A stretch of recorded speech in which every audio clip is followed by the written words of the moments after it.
জয় মা তারা, জয় গুরু বামদেব। প্রতিদিনের মতো তারামায়ের ঝকঝকে তকতকে ভিডিও নিয়ে আজ উপস্থিত হয়েছি আমি, আনন্দময়ী তারামায়ের পূজারী অচিন্ত।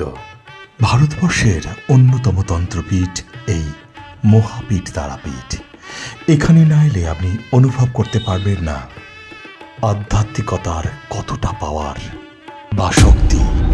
তাই তো ভারতবর্ষের অন্যতম শক্তিপীঠ বলা হয় এই মহাপীঠ তারাপীঠকে। এখানে এলে জ্ঞান, আনন্দ এবং আধ্যাত্মিক শক্তির উদয় হয় মনের ভিতর।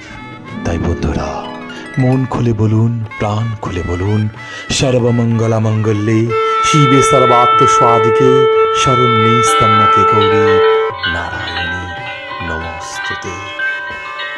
মহা আনন্দে দর্শন করুন আনন্দময়ী তারামাকে, আর দর্শনে হোক মহামা। জয় মা তারা। আচ্ছা, পুজো দিয়ে কেমন লাগলো? ভালো লাগছে, বহুত ভালো, বহুত মানে মন শান্তি এলো, মনে দিয়ে পূজা হয়েছে ভালো। জয় মা, মায়ের কৃপায় উন্নতি হোক, এটাই প্রার্থনা, শুভকামনা। জয় মা তারা। মা তারা। আচ্ছা, পুজো দিয়ে কেমন লাগলো তোমাদের? ভালো লাগলো। জয় মা, জয় মা, জয় মা। মায়ের কৃপায় উন্নতি হোক, সেটাই প্রার্থনা। জয় মা। সবাই এসো, দাদাকে পূজা করাও, কাজলে যত ছেলেপিলে আছে সবাই আসো। জয় মা, জয় মা, জয় মা।